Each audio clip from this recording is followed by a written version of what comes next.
Okay, good afternoon, everybody. This is Phil Pugh over here at Memorial Hospital in Belleville. We have Christina from our GMO office over at BJC on the line as well. So right now it looks like we have seven different folks online right now other than us two. I know we have Tina from Fayette on and someone from Jersey. I didn't get the name, but who was that? Beth Steckel? Beth. And what was your last name? Steckel, Steckel. Okay. Who else do we have online? Vicky Gary. Care with Monroe County. I know we got Gary Engel. Right. And who else was that? Vicky Care with Monroe County. Vicky Care, Monroe County. Okay. Who else? Sue Laughlin from Gotcha, Sue. Sounds like you have your computer and phone on, so you might want to mute one or the other. Who else do we have?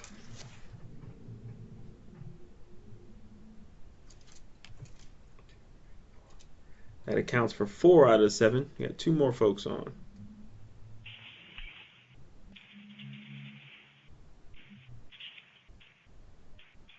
If you're speaking, you are muted. Well, I'm here, Phil. Christina at GMO.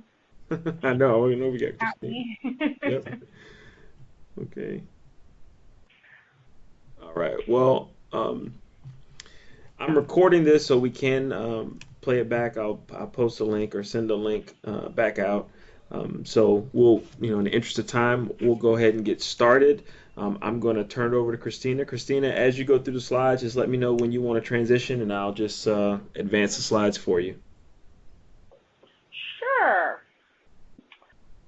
Just to let everyone know ahead of time, I'm knee deep in a re-budget, so I haven't had as good of a chance to review these again as I wanted to, so we might have a little bumpy road. If you have any questions, you can ask as we go along if it's on a particular slide as well. So this isn't meant to be all-inclusive of everything that's required or not required. We're just trying to basically give some friendly reminders, answer any questions that you guys might have. You can go ahead and go, Phil.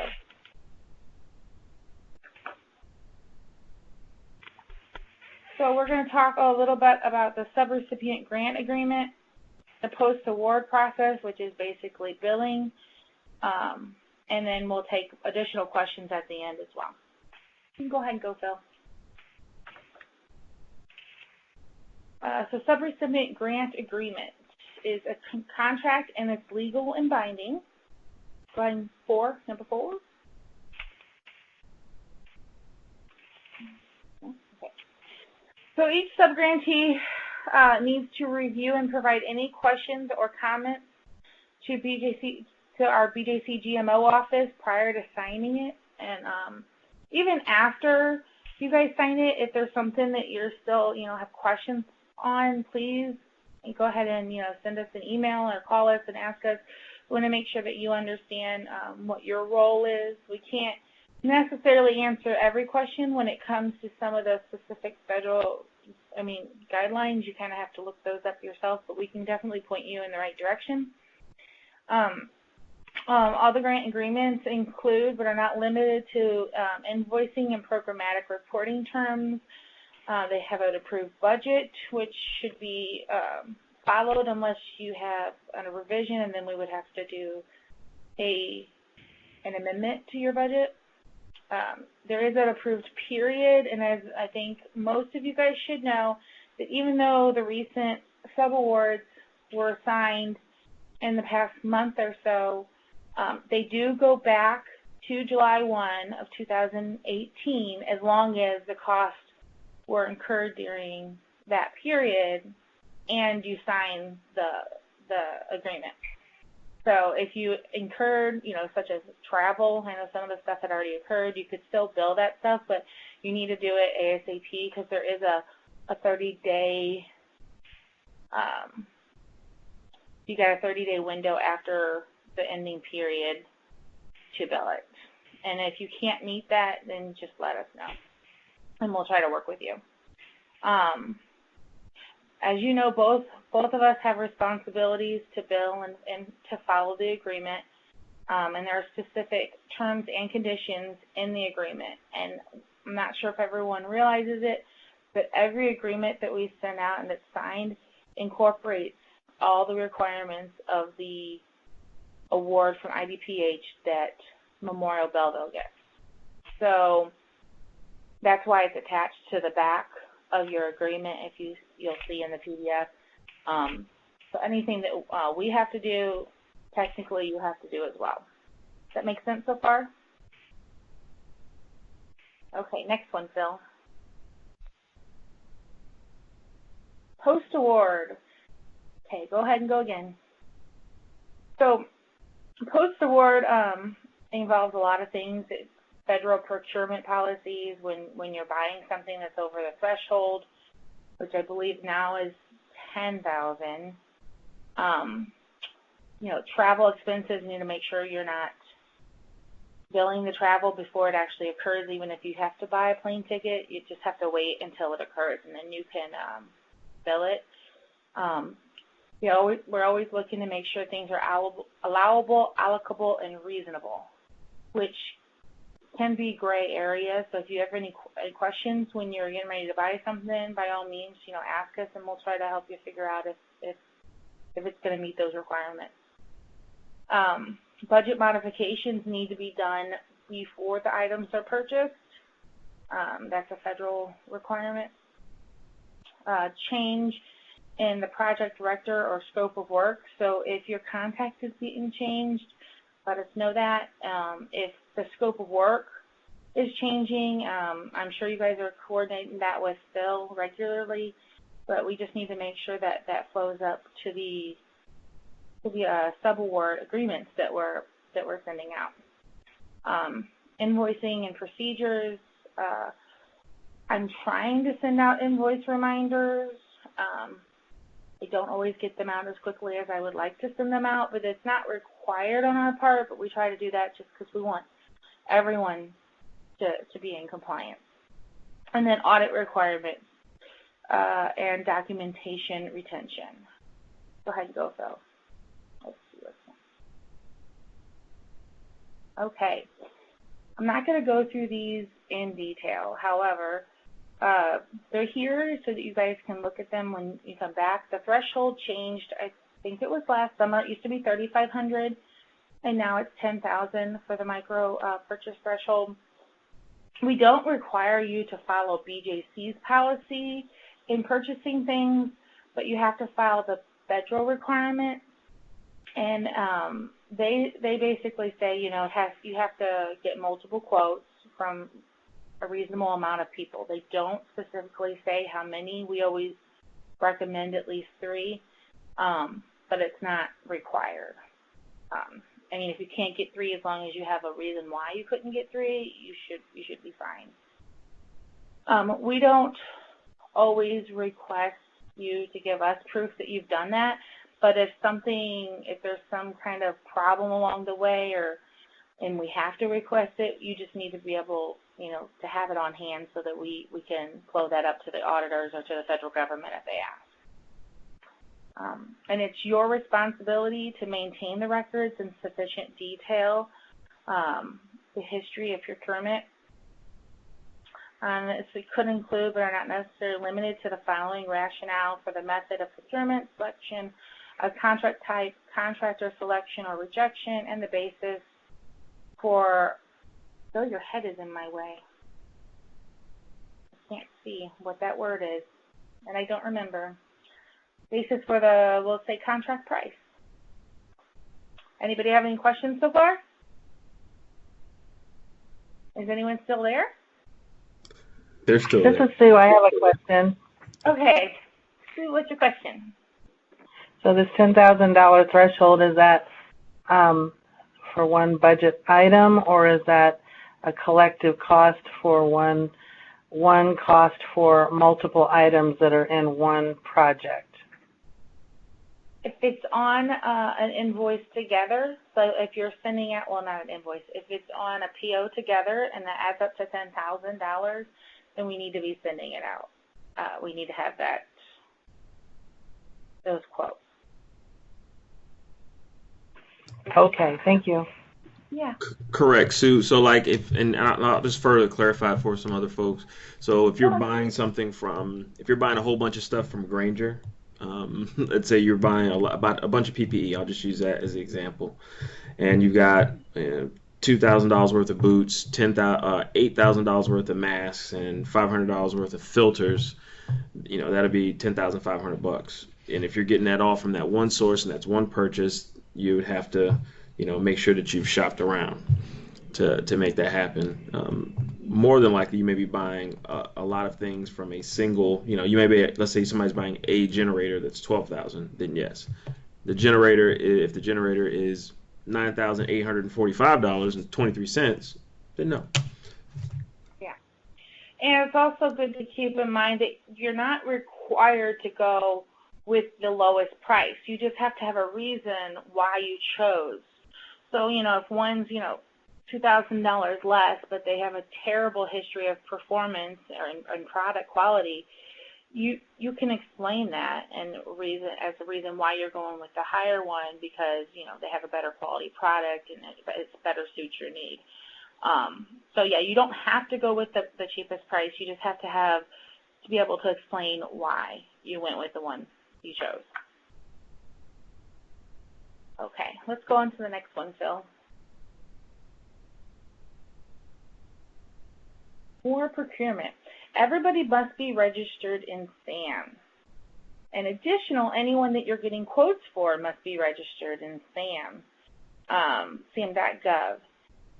Even if it's a sole source, just because we have to make sure they haven't been debarred or there's any exclusions in there. Most companies you come by aren't going to have that issue, but it is a federal requirement. So if the federal government comes down and asks for us to provide it, we'd have to come back to you and get it, and in turn we'd have to pass that along. So it's pretty easy to do. Just go to sam.gov and type in the name, and I would just print it out and keep it with your receipt, just in case. Next, Phil.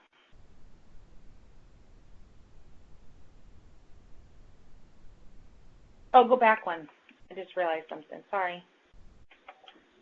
So right underneath the procurement by small purchases, I have a statement here that says quotes must be from adequate number of qualified sources. That's actually what it says in the federal guidelines.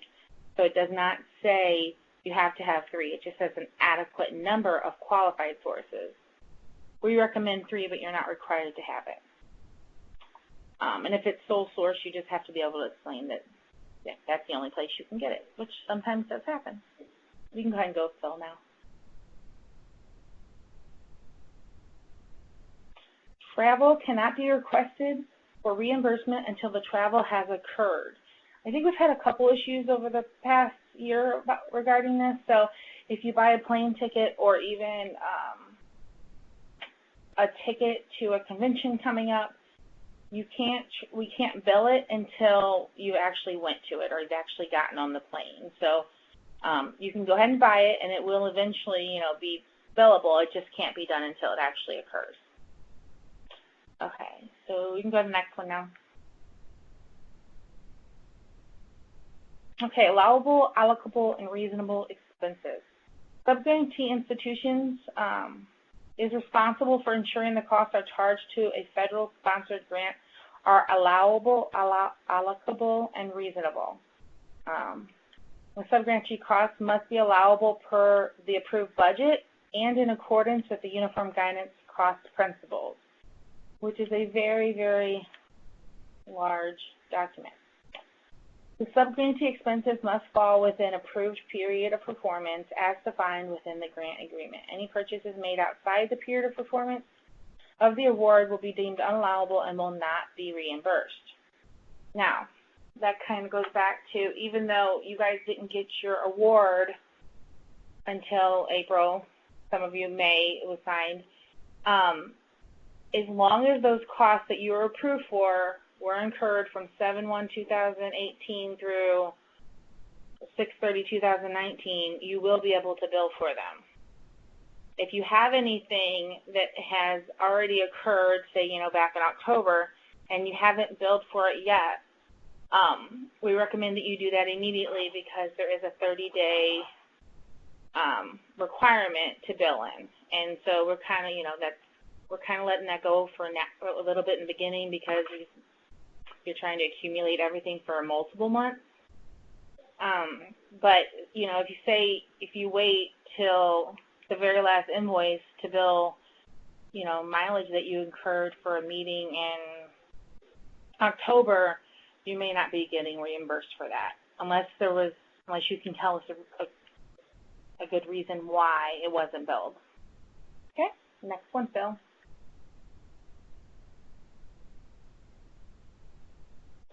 Costs must meet the following general criteria in order to be allowable under federal grants. I'm not going to read through all these. They're pretty common sense for the most part, but if you have any questions on them, just let us know. Anyone have any questions so far? Okay, we'll go to the next one, Phil.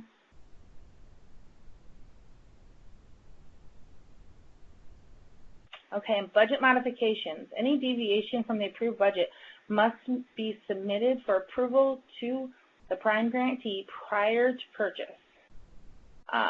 Approved budget, for example, approved budget allowed for $5,000 in the pharmacy cash. However, it was decided that only $3,000 was necessary to restock the pharmacy cash. You wish to utilize the $2,000 to be purchased educational training and materials. You must submit a written request for a budget modification to the prime grantee project director, Phil, and BJC and GMO. We both have to see it. A budget justification is required for each requested budget modification. You may not purchase the educational training materials until the written approval of the modification can be received. So, Phil has a lot of, I don't want to say power, but he decides for the most part what modifications can be made, but there are restraints on how many of those can be made. So that's why it's good, to make sure you ask us ahead of time, because we don't want you to end up being out money that you're not going to get reimbursed. Okay. Okay, you can go ahead and go, Phil. Change in the project director or scope of work. If you're having a project director leave, retire, it's really important that someone notifies, Phil or myself, so that we can update our contact information on our side. Because if it gets forgotten about, and then 6 months later you're like, well, I have all these expenses I needed to bill for, we may not be able to take those invoices and reimburse them. Whereas if we had known ahead of time, this happened last year with someone. We didn't know that the person wasn't there. No one knew was taken over on that side. So I kept emailing and calling, but no one ever answered. No one ever replied. And so eventually, by the time we found out, it was too late for them to bill those older expenses.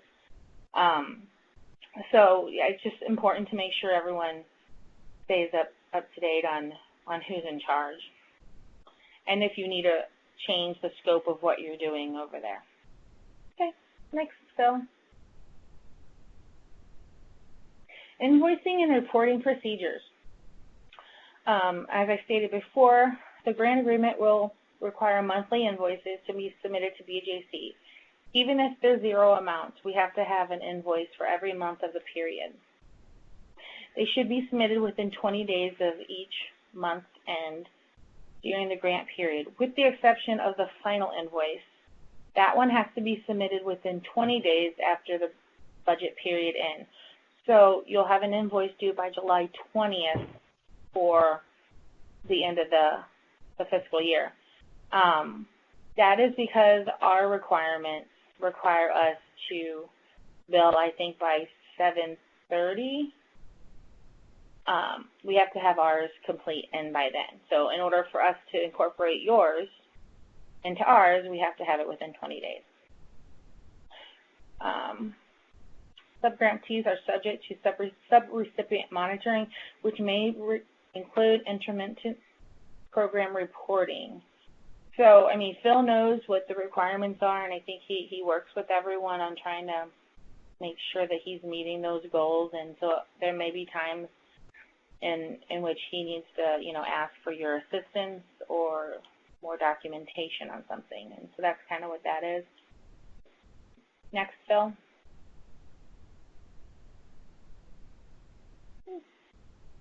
Reminders, all invoices must be prepared with the BJC issued invoice template, which I did send out with all of the contracts. If you don't have it, please let me know. I can forward it to you. All invoices must be physically signed and signature dated. So that means it can't just be a typed name. Someone actually has to write their name on it and date it the date that it was signed, not the date that the period ended. And of course, all invoices must be complete and accurate. Only items approved in your sub-agreement can be invoiced and reimbursed. All invoice expenses must be allowable, allocable, and reasonable. Invoices that are late may be rejected and not paid.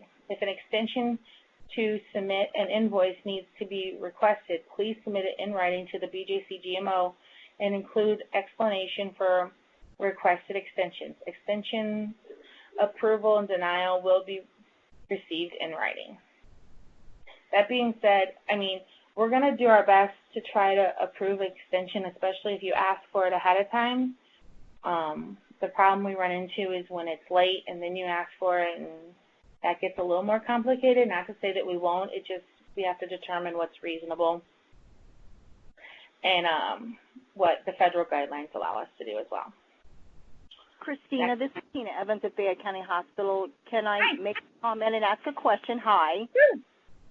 My first comment, I just wanted to let you know that you've been awesome to work with, and I wanted to let you know that. I know there's things that's out of yours and Phil's control. Yeah. But the second thing is that here at Fayette County Hospital, I've submitted all of our invoices to date, and the last one actually had purchased something, so I didn't know how to show you that we're doing our 10%. So I submitted from the equipment we have their invoice at the cost, and then put a notation down there. How do you want that? How do you want to know what we've done and we actually did that? I'm sorry, I don't remember exactly what your award is. You're referring to the newest award, correct? Right, the one that we're on now, and when the invoices go through, I know we have to, as a sub-recipient, we have to also show that we have done our 10% of the grant we request. So I didn't know how you need to know that we've done that with the items that that's been purchased or going to be. Okay, so Phil, does that make sense? Or anybody, does that make sense? I'm tracking what she's saying. So, I wasn't sure. So what I did with the last invoice for April was what it was budgeted for, what it was, and then at the bottom I sent the invoice so you could see. I sent the invoice and I attached our statement from the company to show what we purchased, and at the bottom I put a notation what our 10% was and how it. Does that make sense? I didn't know how you wanted to document it, or if you care about that point, as long as we have it in our records, we documented about the 10%. So here, let me step in, and Christina, you just correct me if I'm wrong. So the way we've handled this grant, or in the previous years, is that we are fulfilling. When I say we, my staff is fulfilling that through effort. So the total grant, we have to pay within 10%. So in part, as you guys know, I've shown you guys, I think, a few times at our coalition meetings, part of my salary is paid for by the grant. Now, the other part of that effort that I put forward that's not being, that Memorial Hospital is now paying is our in-kind contribution. In total, between that, fringe benefits, and other things, we make up for that 10%. So Right now, now this may change in the future, but right now there isn't a requirement for you to show that you're putting out a 10% match. Now we do ask that when you put your project request together, that you show how you're going to sustain it over time. You know, what are you going to do for this over time? But there isn't a requirement for you right now to supplant 10% of that purchase or whatever you have as a subordee. Christina, did that sound right? I think you are. Yeah, you are correct. Then with that being said, my invoice that I just sent for our hospital for the end of April, I did put that in there. So I'll just send an email. I think then I need to redo that one. Okay. If that's When did okay. you send it? I don't see one. Did you? I just sent it like last week. Okay. It was for April. Okay. But I think I probably need to redo that and then just remove the 10% off of there and resubmit that number. I will be playing catch up on invoices on Monday, just to let everyone know. That is my main thing to do on Monday. I know there are several people waiting for reimbursement, so I'll play catch up on Monday, and then if I run into any problems, I will send them back to you and let you know what's wrong on there. I'm hoping not to have to do that, but if I do, you will hear back from me on Monday. And when you guys send the invoices, I know it says put GMO on there. If you can also include mine and Phil's name, because internally I have to approve them and Phil has to approve them before we can submit them for a pay request. The GMO box is where you technically send it. That's just because if for some reason I'm not here, someone else can go in and do it. But I don't look at that email every day, so it gets to me faster if you send it directly to me. Does that make sense? And let me jump on there with another caveat. Yes, please send it to me as well. But we had set up, and a lot of folks use it routinely, but some folks miss it. But we did set up another org box, so when I'm not around, so if that way Lee or Leanne can get to it, which is Hope Invoices. So if you send those to Hope Invoices, and I'll send this back out again, but Hope Invoices at swillhope.org. That way, just in case, it's a spot where I'm not the only person who has access to it, and somebody needs to know, hey, what happened with this? Can you check on this? If it goes to that inbox, Lee or Leanne can look in there for me. So if I'm not around or Christina's not around, you're saying, hey, I submitted something. Can you send me a copy of that back? You always can contact, one of, I'll call us a three-headed dragon on this side. You can contact one or three of us, and they should be able to access it. So, but I'll send that out as a reminder as well. But yeah, you want to just create you a little email group. So when you submit it, you got all of us in there, and we don't miss it. So you're saying that we need to send these invoices to 4 different emails at this point? That would work out the best to make sure we're getting it the quickest and processing it. Correct. By adding Phil, I can't submit it for a pay request for you to get payment until he says, yeah, it's okay. And then I have to say that it's okay. And then I submit it and it goes to my manager. Now, the other 2 emails are in the instance that I may not be here, and for some reason, if I had to take an extended leave of absence and didn't know it ahead of time, so they can get it from the GMO box and someone else could approve it as well. Exactly, and that's what that Swill Hope one would do as well. So that way, again, you've got backup, and it's just a backup for you. So my recommendation is you create just a little distro group in your email, so it'll only look like you're sending it to one person. You can just kind of say, here's my invoice location, but make sure it goes to those 3 org boxes.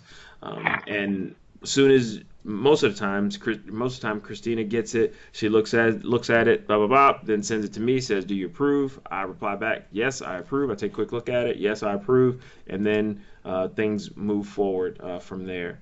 So I know it kind of seems kind of crazy, but to make sure that we're not missing you, or like Christina gave an example, if she has to take an extended leave of absence, or I do, or if I'm on vacation, you have somebody on this side who can go back and look as well. So it's not that, I mean, people can get into, like, if for some reason they need to get in my email, there's a way for us to go through a BJC and do that, but it takes a while, weeks, if not a month, to get in there, and so then you're waiting in that time period, whereas if it goes into our GMO box or his box, we have access to it quicker if for some reason, you know, I'm not here. Or if for some reason my email went down and I didn't have access to it, I could still get the invoice there. Does that make sense? But you don't have to send it in 4 emails. You could just send it in 1 email. Correct. Okay, so you can go on. And this is a copy of the invoice that I created for the new award that we just sent out the agreements on. Anything highlighted in the, it's like a orangey, yellowish, peachy color, that is the stuff that you'll need to fill out. I think one of the biggest things that we've had kind of an issue with is making sure we get cumulatives correctly. So I've locked down those cells. So what you'll put in for the current period is whatever you're billing now. And then in the second column, you'll put in anything you've billed prior to today. And that will automatically calculate the total you billed year to date. Up in the remit section, that's where you will put your name and address, basically whoever you want the payment sent to. And the invoice number section, I wanted to make a point to let everyone know that if you have to revise an invoice so that we can keep track of what's the newest one and what isn't, you could just put a dash after it, revised 1, revised 2, whatever the original invoice number was. And then at the bottom it has a place to put in, you know, the name and whatnot. Does anybody have any questions over the invoice template? Yeah, this is Gary. I'm glad. First off, thank you for doing this. I've been doing this about a year, and it's been really difficult. And I think I'm kind of just beginning to figure it out. So where I was making a mistake is prior year to date. So on this current invoice period, 7/1/2018 to 8/30/2019, it's just when you're talking prior year to date, it's just that invoice period. Because I think I was putting the past, grant date, or grant cost. So it's just is it just the prior year to date? Is that just during this period? Yes, just for 7/1/18 through 6/30/19. Okay, that's where I would just, when I saw prior year to date, I was putting the previous grant numbers in there as well. So that's what was really confusing me. So I think a light bulb went off for me. It's okay. And then I do apologize. You guys have been very patient. It's just that this has been really difficult for me. So I appreciate this training. Okay. Yeah, and you also I didn't mention it, but you also need to put your sub-award number in here. I started what everyone's is, but the last 2, depending on who you are, will be different. So that's why there's an XX there. And include your principal investigator and your total award amount, which is from your award, the sub-award that I sent you. So I will probably be sending some revisions back from July because I put them on the kind of put it on the old grant period. So you'll probably be seeing that, and I'll have to redo that if that's okay. Yeah, if you just get them in as soon as possible, that would be great. And make sure they actually have physical signatures on them. Yeah, I can do that. I do apologize. It's okay. Everyone has hiccups every now and then. It's okay. I can't remember. Sorry, it's Tina. Can you tell me what the Hope, what the email address is again? Sorry. Mary Ellen just called and reported elevator 4 is not working. Could somebody check that out and let me know? So after we get that elevator checked out, Sorry. It's all right. It's all right, Gary. So it's just let me pull it up so I make sure I'm not lying to you. I'm sorry. I don't want to say the wrong thing. Give me one quick second. I believe it's invoices, and I'm going to test it right now just to make sure. I see I got a lot of them in here, but I believe it's invoices. Yep, it's invoices at swillhope.org. Thank you. No problem.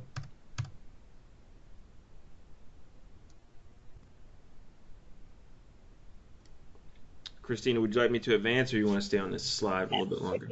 Unless anyone has any other questions on that. Oh, okay, advance. Okay, audit requirements.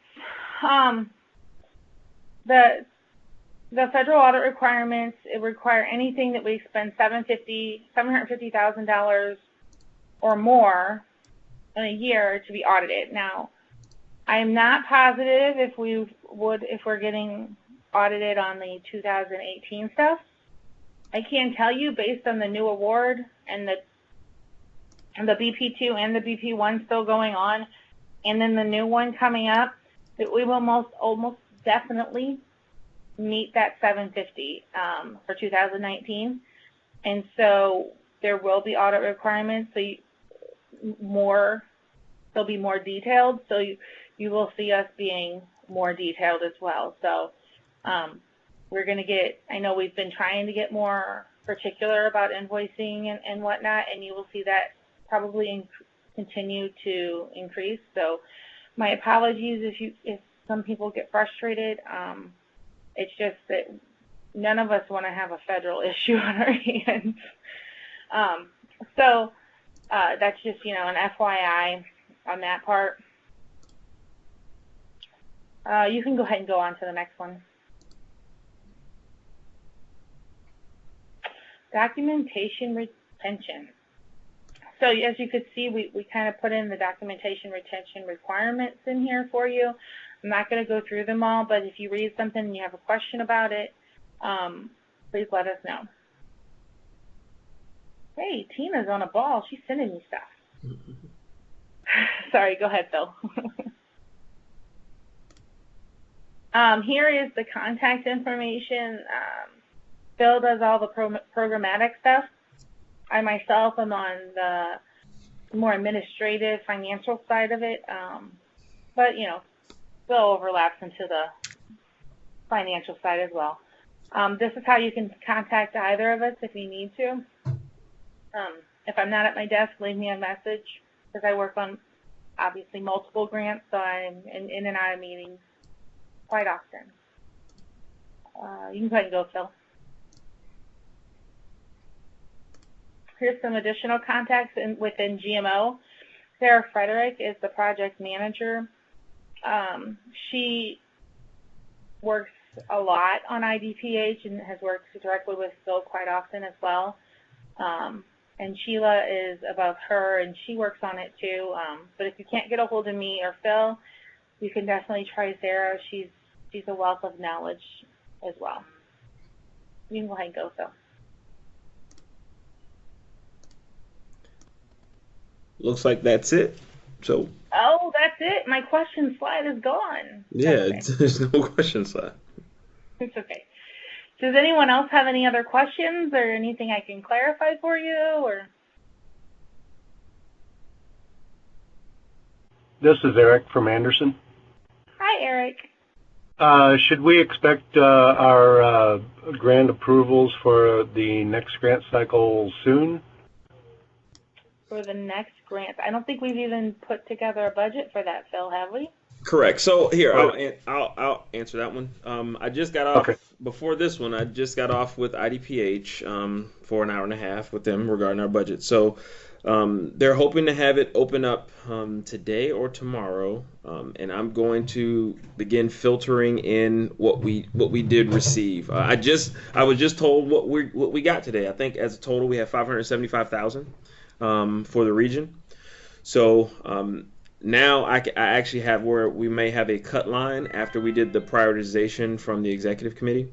So I think 92% of, maybe even 95% of everything that was on the list will make it through.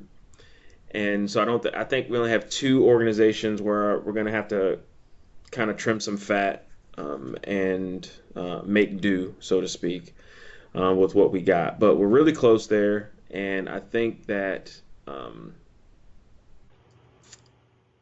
I think over the course of the next 2 weeks, because that's where I'll be putting together the initial portion of the budget, while Christina, Sarah, and crew over at GMO gets egrams kind of prepped, with all the other things and other items that you got to get ready for egrams.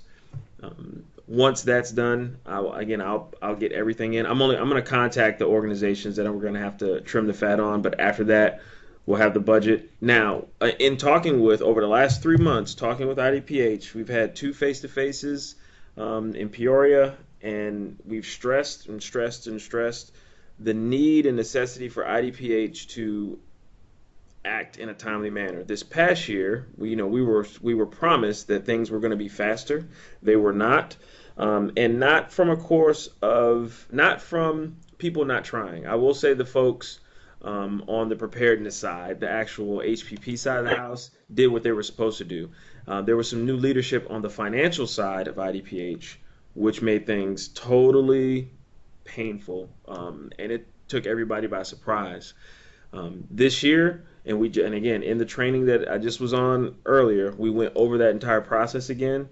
We'll be able to have last year's experience as the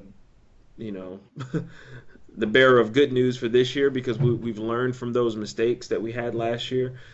So we're going to implement all the things that we learned in this training, as well as our experiences last year, and their goal is 60 days. So when this thing opens up tomorrow, or today or tomorrow, once I get the notification of egrams, I'll have 30 days to get the but we'll have 30 days, us and GMO, to get the budget in and get everything through.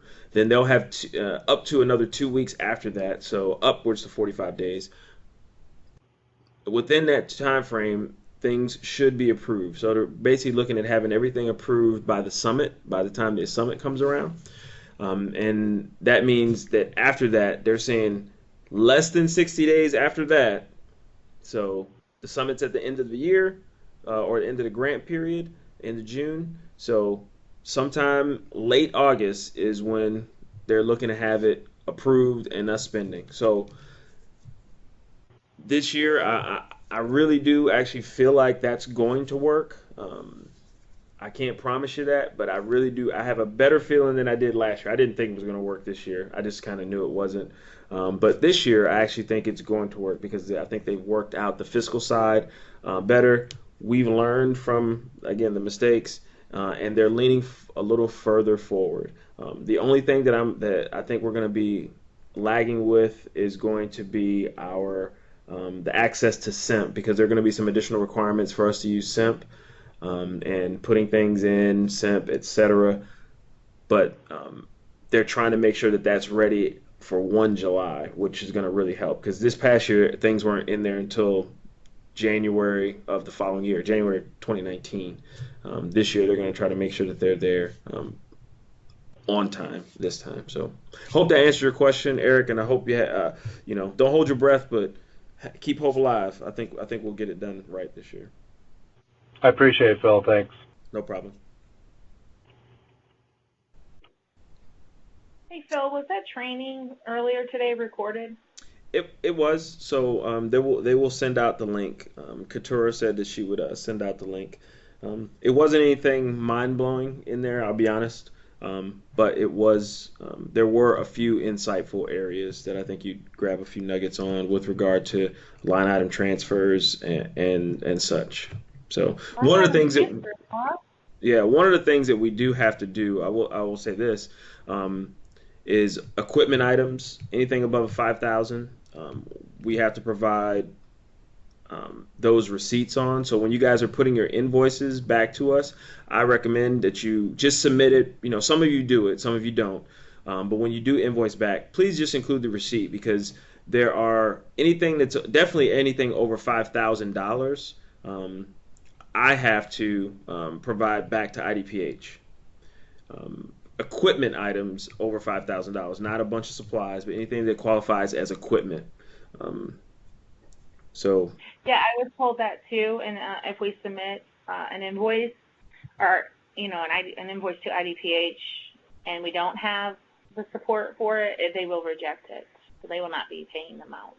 Yeah. So please get into the habit when you submit to your little email address group, me, Christina, GMO, and invoices at Swill Hope. Put that little distro group together. When you are submitting your invoice to BJC, just include the receipts that you had in there. I mean, travel, you're not going to be, I mean, I don't know how you document your travel if travel is one of the things you have on there, but just make sure you have it. They're looking more and more at the fiscal side of it, especially with the grant now changing hands, from one group to the next, from one department to the next. So, any other questions?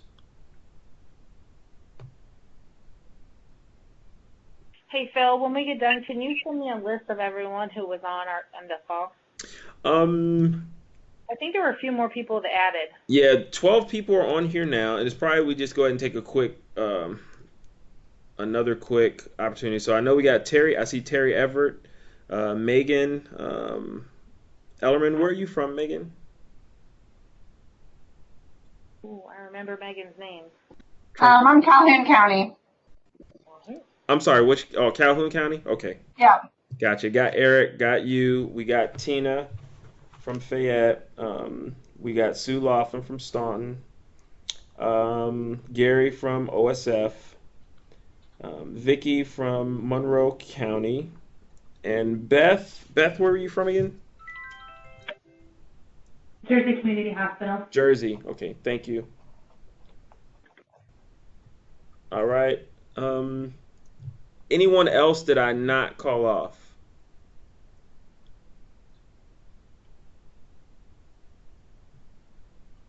Okay. Well, we're going to Hang on, Phil. I got a question. This is Sue. Sure. Go ahead, Sue. Just real quick, is there a site that we can go to see if our invoices have been paid yet? We used to be able to do that when it was being paid by IDPH. We'll go to the comptroller's website, but does BJC have a payout site that we can go look at? Because my financial services department has been keeping an eye out for invoice payments from back in February. We still haven't received, and so, I mean, I don't know. Is the check going to come from BJC? I mean, I don't even know yet because I haven't got my first one, so I don't even know what to tell them to look for. So those are all now should be EFTs for most of you, if not all of you now. And I know we're probably gonna have to get that set up for some of the new recipients this year, but I don't think they have a public website. So you would have to contact me, and I can see where it's at. So, and I don't go in there often, just to. It's our, even when I'm doing any other invoices, it's the same place that I would go for when folks get paid out. So I can check for you. So probably best just to ask me, and it takes me about 5 minutes, and I can see where it's at least. So, and if you want to just give, I'm sorry. Can you see them now that I'm submitting them? Oh, that's a good question. Yeah, because I'm not submitting them anymore. You know what? No, I can't. I think you would have to do it. So thank you. Send me an email. I can figure out where it's at in the process. Yeah, but I don't think there isn't a public site where you can go and like search or do a query like the old IDPH one where you could see where the payment status was. But the ones that you submitted, I think by that time I had submitted them. So I will check for you and I'll shoot you an email and let you know what I do see for you, Sue. Because yeah, you should have been paid. It's most of you guys. I mean, Eric, have you had any issues with your payments? Have yours been EFT or by check right now? I think yours are electronic, aren't they? Yeah, I've been receiving them. Okay. I think most of the ones that are coming through for the BP2, since we just got them signed in most of them were signed in April. So the invoices just really started coming in the past few weeks. So I don't think that there was going to be a lot out there. Like I said, I'm playing catch up, but like from February, that should have already been out there. But Monday, I'm playing catch up on all invoices. So if for some reason you think there's one out there that should have been processed already, go ahead and resend it to me, and I will check on it Monday when I do that. I do all the other invoices. Yeah, I'm seeing clear. I see all these ones cleared for OSF, for Chester.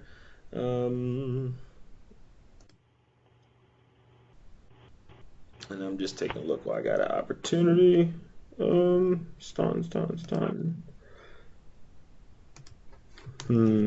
I have an invoice for February and March that I have not been notified they've come through yet. Okay, so February and March invoices. Okay, so Christina will probably have to look that one up, and I'll work with her, but we'll get back with you. Was that Sue, by the way? Who was that? Yes, that was Sue.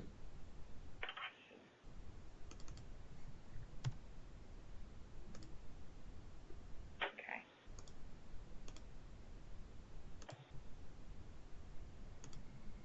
Were they for the BP1 or BP2, Sue? BP2. BP2.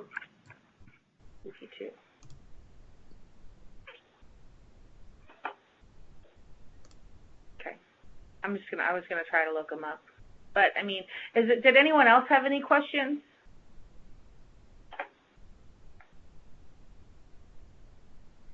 No? Nope. I guess I'll call that a good thing. Good. All right. Well, thank you everyone for attending. I'm going to go ahead and get this pushed out. I'll send the link to Christina, and if you could push it back out to everybody where this is at. So, all right. Thank you, everyone. We'll close it out here. Bye. Thank you. Thank you. Bye-bye.